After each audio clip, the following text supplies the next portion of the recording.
Jemaat Tuhan yang terkasih, mari kita satu di dalam doa. Bapa di dalam surga, terima kasih untuk pagi hari ini bersama dengan jemaat-Mu. Kami boleh beribadah, memuji dan mengagungkan Engkau ya Tuhan. Kami mau belajar kebenaran firman-Mu, kiranya Roh Kudus membimbing kami semua. Kami sambut firman-Mu di dalam nama Tuhan Yesus, haleluya, amin. Baik jemaat Tuhan yang terkasih, kita akan belajar kebenaran firman Tuhan di dalam Keluaran pasal 13 ayat 1 sampai ayat 16. Keluaran 13 ayat 1 sampai ayat 16, firman Tuhan berbunyi demikian. Berfirmanlah Tuhan kepada Musa, kuduskanlah bagiku semua anak sulung, semua yang lahir terdahulu dari kandungan pada orang Israel, baik pada manusia maupun pada hewan, akulah yang empunyah mereka. Lalu berkatalah Musa kepada bangsa itu, peringatilah hari ini, sebab pada hari ini kamu keluar dari Mesir, dari rumah perbudakan. Karena dengan kekuatan tangannya Tuhan telah membawa kamu keluar dari sana. Oleh sebab itu tidak boleh dimakan sesuatu pun yang beragi. Hari ini kamu keluar dalam bulan Abib. Apabila Tuhan telah membawa engkau ke negeri orang Kanaan, orang Het, orang Amori, orang Hewi, dan orang Yebus, negeri yang telah dijanjikannya dengan sumpah kepada nenek moyangmu untuk memberikannya kepadamu, suatu negeri yang berlimpah-limpah susu dan madunya. Maka engkau harus melakukan ibadah ini dalam bulan ini juga. Makanlah roti yang tidak beragi 7 hari lamanya, dan pada hari yang ke-7 akan diadakan hari raya bagi Tuhan. Roti yang tidak beragi haruslah dimakan selama 7 hari itu. Sesudah sesuatu pun yang beragi tidak boleh dilihat padamu. Bahkan ragi tidak boleh dilihat padamu di seluruh daerahmu. Pada hari itu harus kau beritahukan kepada anakmu laki-laki, ibadah ini adalah karena mengingat apa yang dibuat Tuhan kepadaku pada waktu aku keluar dari Mesir. Hal itu bagimu harus menjadi tanda pada tanganmu dan menjadi peringatan di dahimu, supaya hukum Tuhan ada di bibirmu. Sebab dengan tangan yang kuat Tuhan telah membawa engkau keluar dari Mesir.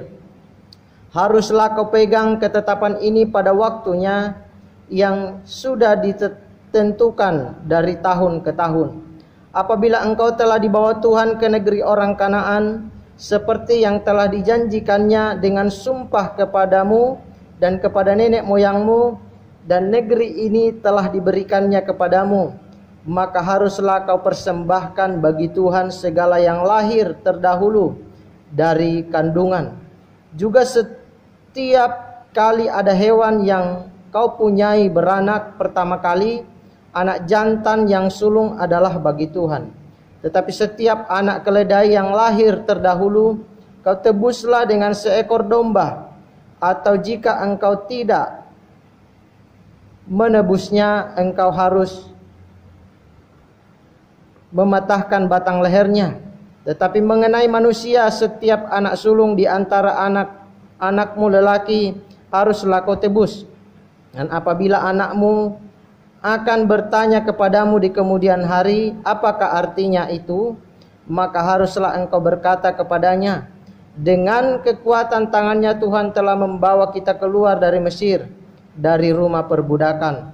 Sebab ketika Firaun dengan tegar menolak untuk membiarkan kita pergi, maka Tuhan membunuh semua anak sulung di tanah Mesir, dari anak sulung manusia sampai anak sulung hewan.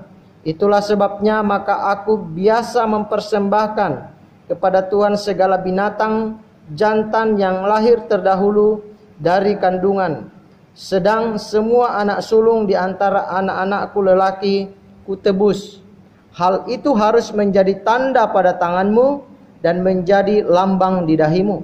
Sebab dengan kekuatan tangannya Tuhan membawa kita keluar dari Mesir. Bapak Ibu Saudara yang terkasih di dalam Tuhan Yesus Kristus, peristiwa bangsa Israel keluar dari tanah Mesir adalah satu peristiwa yang sangat penting dalam sejarah kehidupan bangsa Israel. Sama seperti bangsa kita yang juga mengalami sejarah yang sama, bahwa kita pernah dijajah selama 350 tahun oleh Belanda, lalu kemudian oleh Jepang 3,5 tahun. Itu adalah satu masa di mana bangsa kita betul-betul mengalami penderitaan yang luar biasa dan sangat panjang. Apa yang dialami oleh orang Israel di Mesir adalah lebih panjang dari apa yang dialami oleh bangsa kita. Mereka diperbudak selama 430 tahun. Dan ketika mereka keluar dari Mesir, itu adalah sejarah yang sangat indah dan penting dalam kehidupan bangsa Israel. Maka itulah sebabnya Musa mengatakan, peringatilah hari ini. Satu peristiwa sejarah yang penting memang perlu terus diingat, perlu terus dirayakan, perlu untuk terus kita mengingat kebaikan Tuhan, bahwa memang peristiwa ini boleh terjadi karena kebaikan Tuhan, bahwa Tuhanlah yang telah membawa bangsa Israel keluar dari tanah Mesir. Saya akan menyanyikan satu lagu sebelum saya lebih lanjut menyampaikan renungan kebenaran firman Tuhan pada pagi hari ini,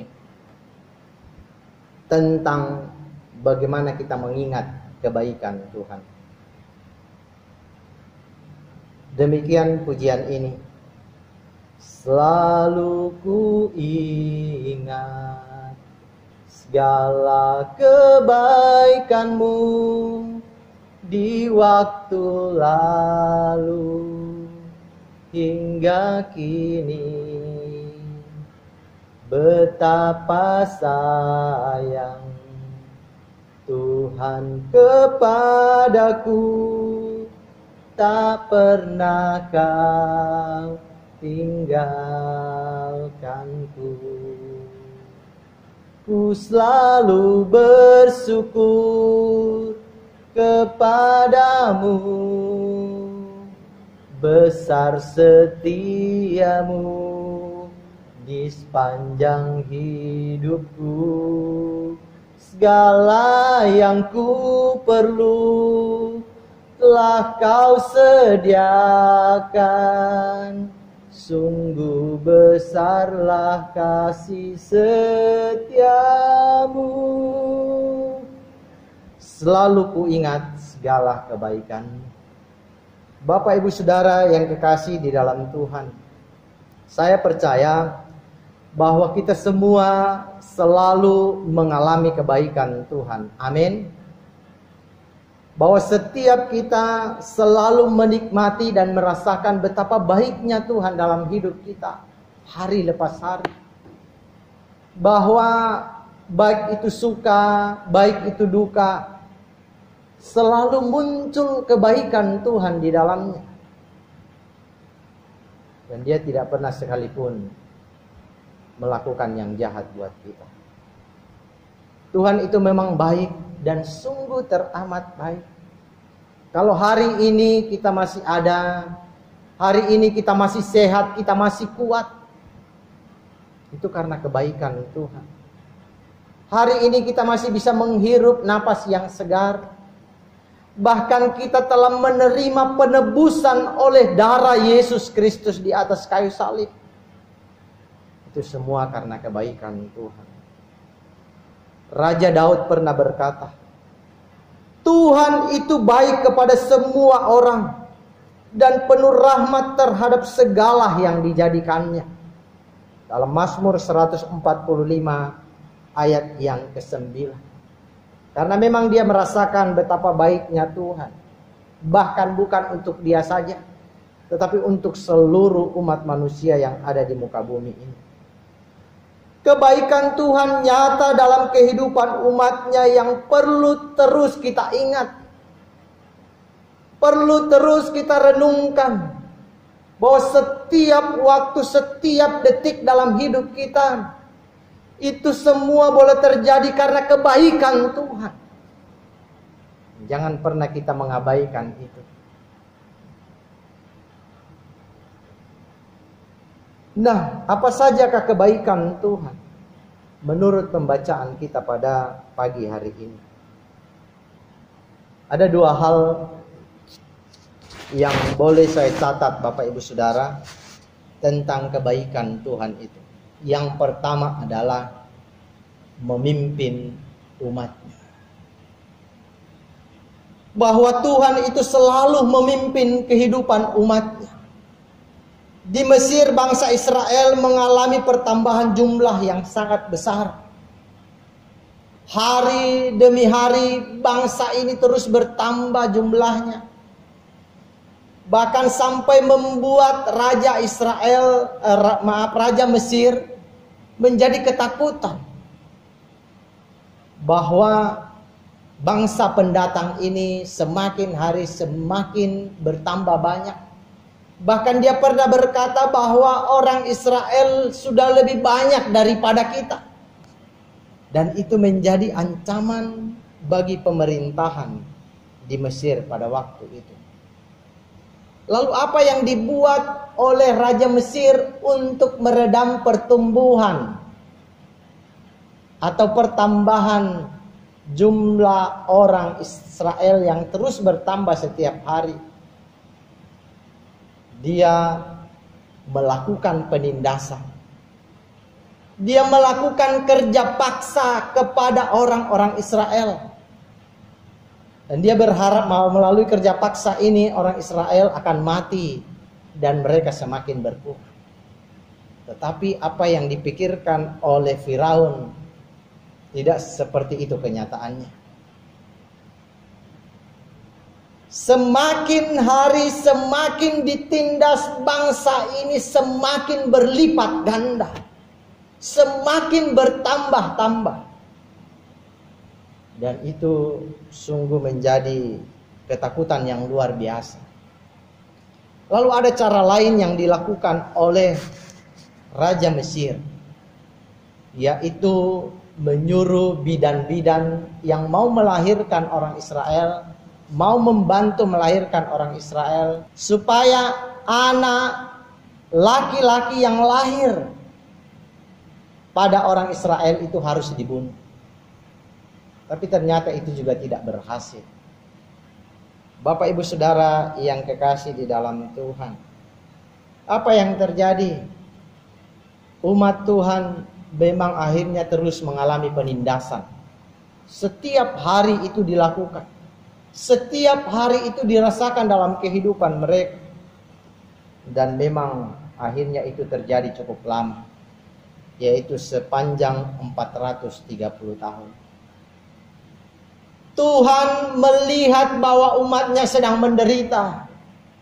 Lalu Tuhan akhirnya mengutus Musa dan Harun untuk datang kepada Firaun agar bangsa ini diperbolehkan keluar dari Mesir. Tapi apa yang terjadi? Firaun tidak menerima apa yang disampaikan oleh Musa dan Harun. Dia justru menentang keras akan hal itu. Firaun berkeras untuk tidak mengizinkan bangsa Israel pergi dari Mesir. Dan akhirnya Tuhan melakukan beberapa tindakan. Bahwa Tuhan memberikan tulah. Sampai 10 tulah diberikan kepada orang Mesir. Lalu pada akhirnya bangsa ini diizinkan Firaun keluar dari Mesir. Nah, Bapak Ibu Saudara yang kekasih di dalam Tuhan kita Yesus Kristus, semua ini tentu boleh terjadi karena kebaikan Tuhan.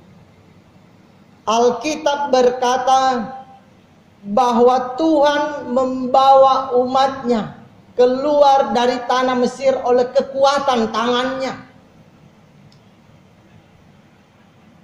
Kalau kita membaca secara cermat dalam pembacaan ini tadi,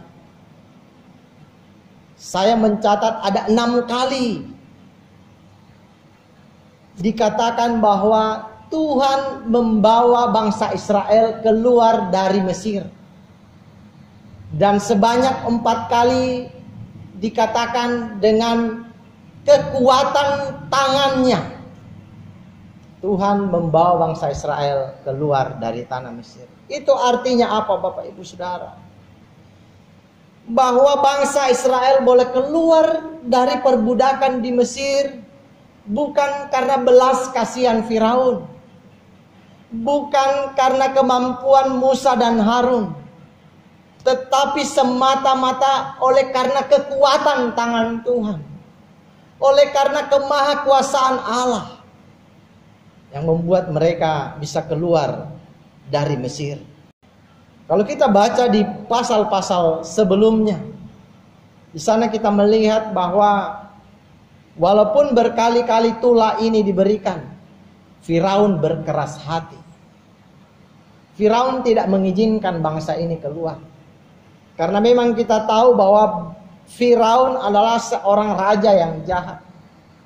Firaun ingin terus memperbudak, memanfaatkan orang-orang Israel yang tinggal di Mesir untuk mempekerjakan mereka dengan kerja paksa. Firaun tidak ingin bangsa ini keluar dari Mesir karena nanti tidak ada lagi yang akan diperbudak. Firaun begitu jahat. Tetapi kita melihat bahwa Tuhan begitu luar biasa. Dengan tulah-tulah yang dibuat oleh Tuhan, akhirnya membuat Firaun mengizinkan bangsa ini keluar dari Mesir.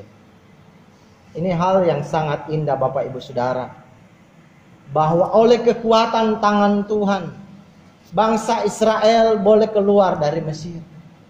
Sekali lagi bukan karena kekuatan manusia, bukan karena kehebatan siapa-siapa, bukan karena kehebatan atau belas kasihan daripada Raja Firaun, tetapi itu semua terjadi karena Tuhan yang melakukan. Tuhan sayang kepada umatnya.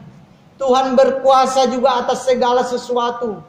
Sehingga ketika Tuhan bertindak, tidak ada satupun kuasa yang bisa menghalangi itu. Memang ketika tulah-tulah itu terjadi, orang-orang pandai di Mesir juga melakukan hal yang sama. Tetapi itu hanya sebentar. Dan apa yang dibuat itu terlalu kecil ukurannya.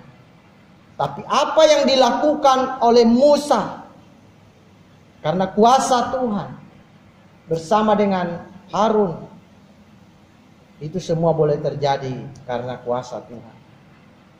Nah, Bapak Ibu Saudara yang kekasih di dalam Tuhan, kita melihat bahwa Tuhan itu betul-betul adalah pribadi yang hebat. Allah yang ajaib, Allah yang begitu dahsyat, kuasanya begitu besar. Ketika dia mau melakukan sesuatu, tidak ada sesuatu pun atau halangan apapun yang bisa merintangi itu. Tuhan bisa melampaui semua halangan-halangan itu. Karena memang dia sangat berkuasa. Sungguh luar biasa Tuhan. Dan ajaib yang dia lakukan. Karena itu mari kita terus percaya kepada Tuhan. Kekuatannya hebat, kekuatannya luar biasa. Dia dapat melakukan segala perkara. Dia dapat membalikkan keadaan dari yang susah menjadi sukacita. Bapak Ibu Saudara yang kekasih di dalam Tuhan, bangsa Israel mengalami perbudakan di Mesir. Mereka menderita, mereka mengalami kesulitan selama bertahun-tahun, selama ratusan tahun. Dan ini sungguh adalah penderitaan yang tidak sebentar. Kita bisa bayangkan ketika umat Tuhan mengalami peristiwa itu. Setiap hari diperhadapkan dengan kerja paksa. Betapa ngerinya kejadian waktu itu. Dan saya berpikir bahwa itu lebih ngeri daripada pandemi COVID-19 saat ini. Bahwa walaupun di tengah-tengah pandemi ini kita masih tetap bisa bersuka cita. Kita masih bebas untuk berekspresi, berkreasi, melakukan segala sesuatu. Tapi ketika umat Tuhan mengalami hal itu, mereka sama sekali ada di dalam keterikatan. Mereka sama sekali ada di dalam tekanan. Mau melakukan apapun tidak bisa. Bahkan setiap hari kerja paksa itu semakin diperberat. Siksaan kepada mereka semakin diperberat. Dan sekali lagi saya mau katakan, itu adalah masa-masa yang sangat mengerikan. 430 tahun. Iya. Kalau boleh kita kalikan mungkin sekitar 7 sampai 8 generasi. 7 sampai 8 angkatan. Oh, waktu yang sangat lama. Karena itu Bapak Ibu Saudara, apa yang mungkin pernah kita alami dan juga yang kita alami saat ini, saya percaya itu adalah bagian yang sangat ringan dari apa yang pernah dialami umat Tuhan ketika mereka diperbudak di Mesir. Bahwa setiap hari mereka harus mengalami siksaan, kerja paksa, penderitaan yang luar biasa berat dan cukup lama.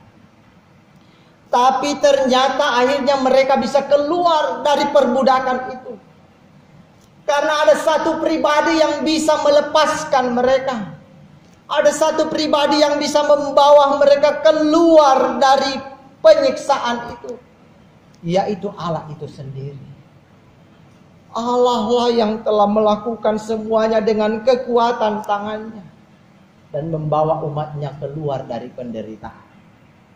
Dan saya percaya bahwa setiap kesulitan yang kita hadapi, lalu kemudian ada kebebasan, kita bisa keluar dari kesulitan itu. Saya terlalu percaya bahwa tangan Tuhan juga lah yang telah membawa kita keluar dari kesulitan itu. Dan melepaskan kita dari setiap kesusahan-kesusahan yang kita alami. Karena memang Dia hebat. Maka selalulah bersyukur kepada Dia. Sembah Dia. Agungkan Dia. Percaya kepada Tuhan. Dialah satu-satunya pribadi yang ajaib. Yang sanggup melepaskan kita dari segala penderitaan. Bahkan Tuhan telah membawa umatnya kepada kehidupan yang lebih baik. Hidup dalam damai sejahtera. Hidup dalam kemenangan. Hidup dalam kebebasan berekspresi dan berkreasi. Bebas melakukan segala sesuatu setiap waktu, setiap hari. Mereka tidak lagi ditindas, mereka tidak lagi diawasi. Mereka tidak lagi terus dipukuli, disiksa oleh tangan-tangan tentara Mesir. Tetapi mereka bebas melakukan segala sesuatu. Bahwa ketika Tuhan membawa umatnya ke tanah Kanaan, mereka di sana menikmati tempat yang nyaman. Mereka bisa bercocok tanam. Bahkan dikatakan bahwa tempat itu adalah tempat yang subur, kaya akan susu dan madunya. Tanah perjanjian yang Tuhan janjikan itu adalah betul-betul tanah yang penuh dengan sukacita. Umat Tuhan bisa melakukan segala sesuatu dan mendapatkan hasil yang melimpah. Itu semua karena tangan Tuhan yang telah membawa umatnya keluar dari perbudakan, dari penderitaan, dibawa kepada kemakmuran, dibawa kepada damai sejahtera, dibawa kepada tempat yang lebih baik. Dan saya percaya bahwa Tuhan juga akan membawa kita keluar dari kesulitan saat ini kepada hal yang lebih baik, kepada masa yang lebih indah, kepada masa yang penuh dengan pengharapan, kepada masa yang penuh dengan sukacita. Karena Dia mengasihi kita, Dia sayang kepada kita. Karena itu ingatlah selalu kebaikan Tuhan.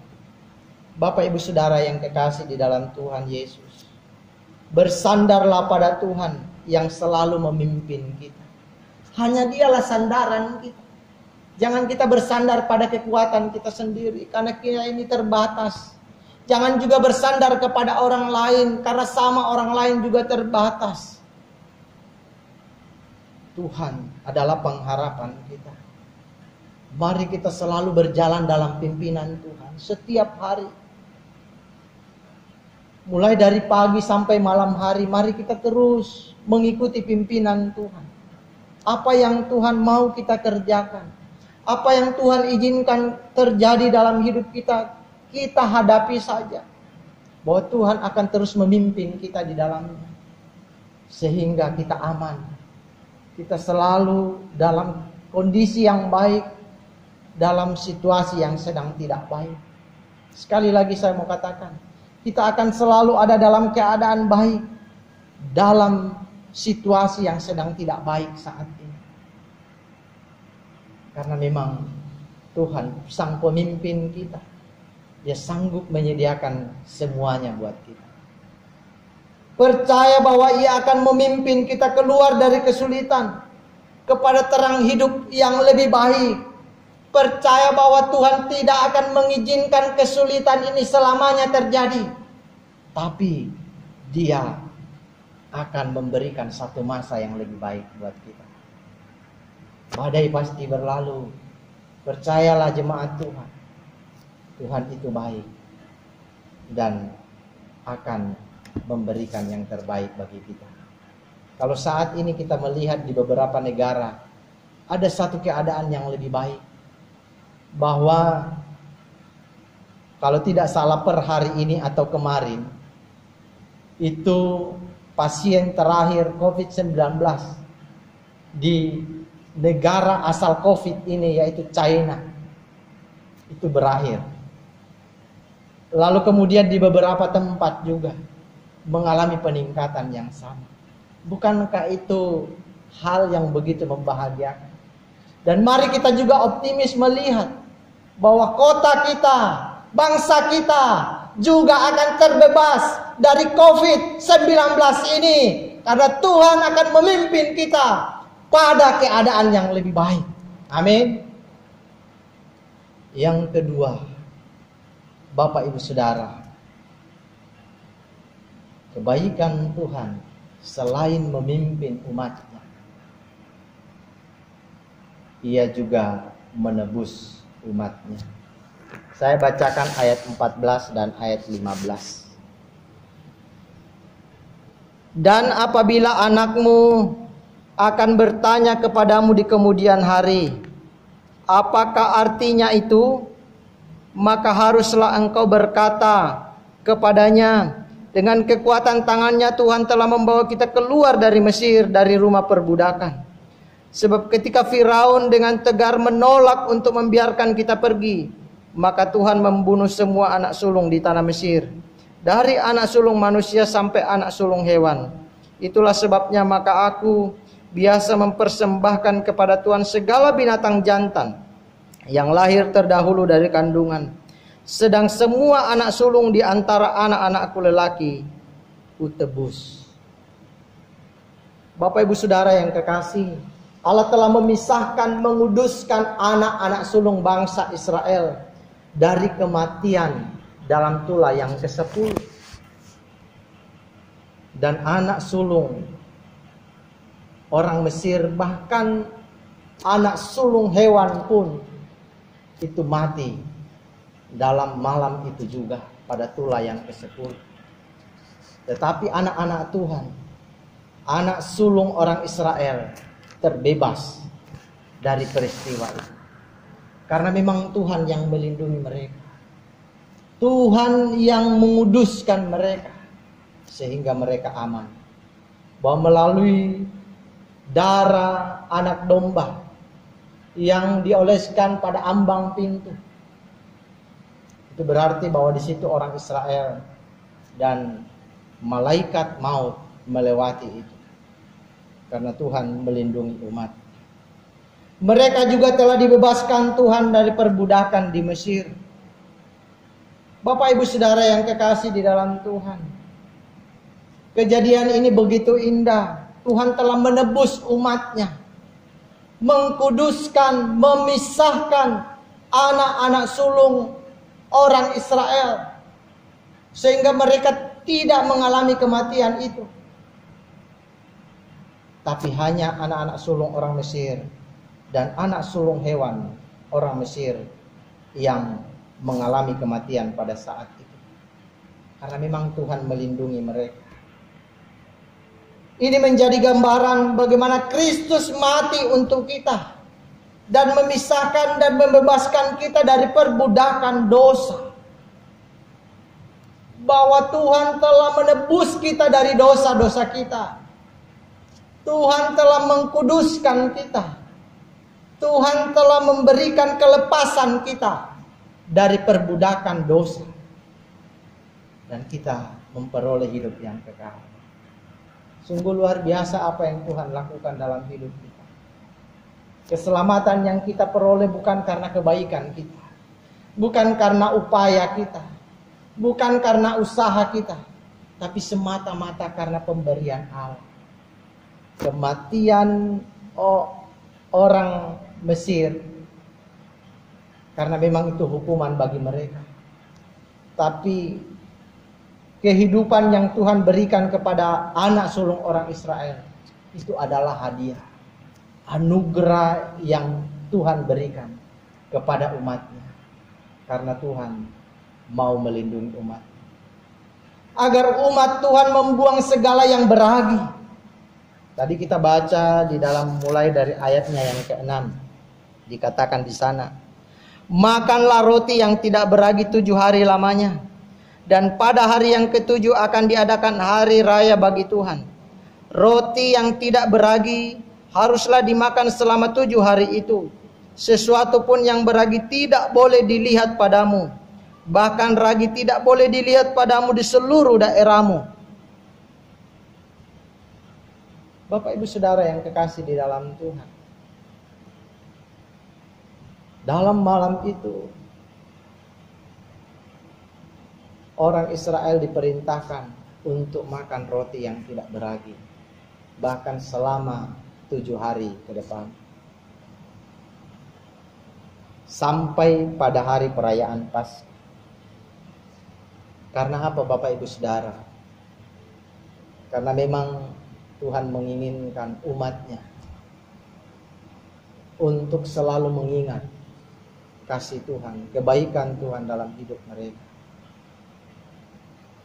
Bahwa ragi itu adalah dosa, kecemaran dan kejahatan. Roti yang tidak beragi itu dilambangkan tentang dosa. Bahkan juga tentang pembusukan. Karena itu semua apa yang beragi disuruh untuk dibuang. Disuruh untuk dilenyapkan dari kehidupan orang Israel pada waktu itu. Itu artinya bahwa supaya dosa, kecemaran, ajaran-ajaran yang sesat, ajaran-ajaran yang tidak benar dibuang dari kehidupan umat Tuhan. Bapak ibu saudara, mungkin kita bertanya seperti apakah roti yang tidak beragi itu? Mungkin yang lebih simpel adalah kalau kita tahu hosti, ya, yang biasa dipakai dalam perjamuan kudus, ya, roti yang tipis, ya. Nah seperti itulah roti yang tidak beragi. Roti itu memang digunakan pada kesempatan yang mendadak. Karena memang waktu itu umat Tuhan disuruh untuk buru-buru keluar dari Mesir.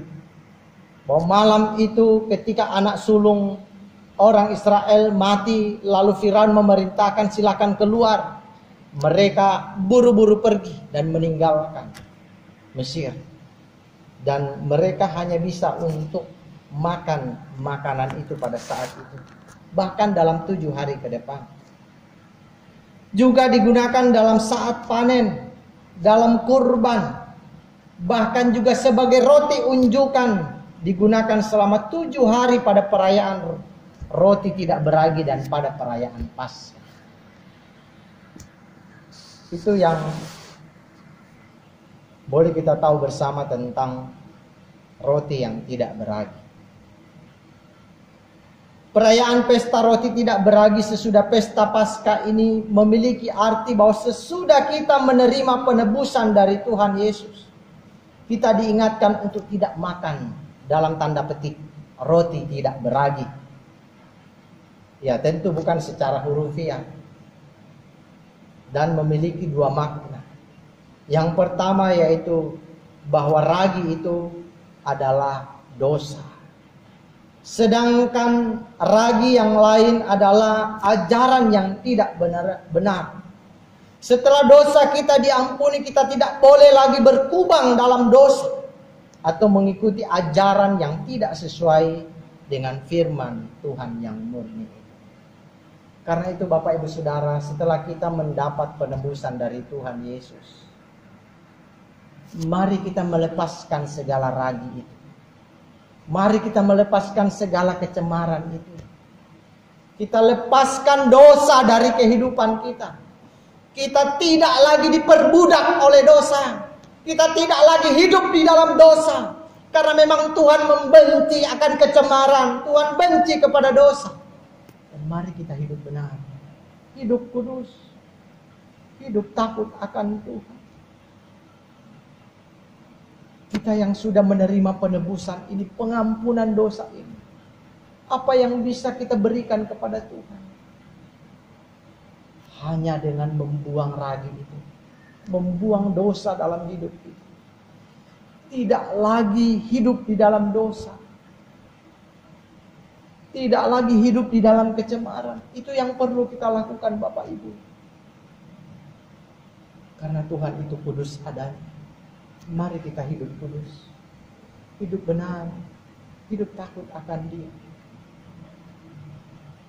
Dan juga mari kita membuang segala ajaran-ajaran yang sesat, yang tidak benar dan tidak sesuai dengan firman Tuhan. Orang percaya dijadikan milik kepunyaan Tuhan. Bahwa setiap orang yang percaya kepada Yesus dijadikan milik Tuhan, yaitu anak-anak Tuhan. Dalam ayat yang ke-14 dan 15 yang kita baca tadi, bahkan juga di dalam ayatnya yang kedua, dikatakan, kuduskanlah bagiku semua anak sulung, semua yang lahir terdahulu dari kandungan pada orang Israel, baik pada manusia maupun pada hewan. Akulah yang empunya mereka. Orang-orang Israel adalah umat pilihan Allah. Mereka adalah miliknya Allah. Itulah sebabnya ketika mereka diperbudak, Tuhan mau melepaskan mereka dari perbudakan itu. Tuhan sendiri yang akhirnya melakukan tindakan pembebasan itu. Karena Israel adalah milik Tuhan. Kita juga adalah milik Tuhan Bapak Ibu Saudara. Itulah sebabnya ketika milik Tuhan ini mengalami penderitaan, ketika milik Tuhan ini mengalami yang namanya kesulitan hidup, maka Tuhan akan senantiasa bertindak. Tuhan akan menyatakan kasih-Nya. Karena itu, mari kita terus berdiam diri. Kita terus menantikan kasih Tuhan yang akan dinyatakan dalam hidup kita. Karena kita miliknya. Kita ini kepunyaannya. Kalau kita memiliki barang yang berharga, entah itu handphone, entah itu emas, entah barang berharga yang lain, pasti akan kita jaga Bapak Ibu Saudara. Pasti akan kita hargai, kita akan pelihara, kita akan rawat. Kita tidak ingin barang yang berharga itu hilang. Barang yang berharga itu rusak. Barang yang berharga itu mengalami penderitaan. Tuhan juga sama terhadap kita. Bahwa kita ini adalah sesuatu yang berharga di matanya. Kita ini miliknya. Dan saya percaya bahwa Dia akan menjagai kita dalam masa-masa sulit ini. Karena kita adalah miliknya. Dia akan melindungi kita. Dia akan memelihara kita. Sebagaimana kita menghargai barang-barang milik kita yang lain. Tadi juga dikatakan ada istilah menjadi lambang di dahimu dan menjadi tanda pada tanganmu. Ya. Artinya apa? Menjadi lambang di dahimu artinya adalah sesuatu yang perlu untuk terus diingat. Dan menjadi tanda pada tanganmu adalah sesuatu yang perlu dilakukan. Apa yang dilakukan Tuhan dalam kehidupan umatnya perlu terus diingat, dan apa yang diperintahkan Tuhan perlu terus dilakukan.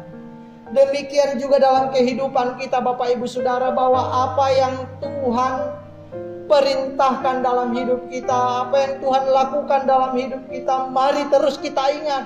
Tuhan itu baik. Mari kita ingat kebaikan Tuhan lebih daripada hal-hal yang lain. Jangan saat ini kita lebih fokus kepada COVID-19 itu. Karena COVID itu saat ini terus dibicarakan. Mari kita membicarakan kebaikan Tuhan dalam hidup kita setiap hari. Mari kita mengingat, merenungkan terus kebaikan Tuhan yang Tuhan terus nyatakan juga dalam kehidupan kita. Hanya terkadang mungkin kadang kita yang mengabaikan kebaikan Tuhan itu. Karena itu Bapak Ibu Saudara, janganlah kita hidup lagi di dalam dosa, tetapi hiduplah dalam kekudusan dan takut akan Tuhan.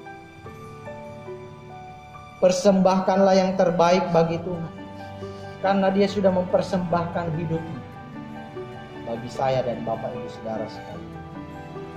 Ini yang perlu kita lakukan. Dia sudah melakukan yang terbaik. Dia sudah memimpin kita dan juga menebus hidup kita. Lakukan yang terbaik bagi Tuhan. Tuhan Yesus memberkati kita. Mari kita berdoa.